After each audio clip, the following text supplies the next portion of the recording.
ஜடாமுடியில் சூலமேந்தி ஆடுகின்ற என் சிவா விடாது வேண்டும் உந்தன் பக்தன் வார்த்தை என்று கேட்கவா பராரி கோலம் சூடி நின்று ஆடும் தில்லை நாதனை கடைக்கண் பார்க்க தொல்லை எல்லாம் எம்மை விட்டு போகுமே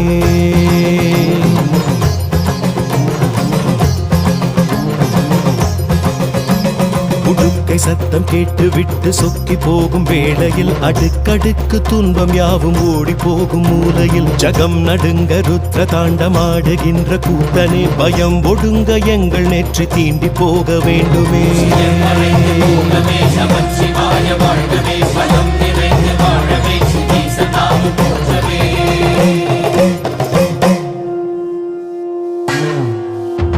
அளந்து பார்க்கும்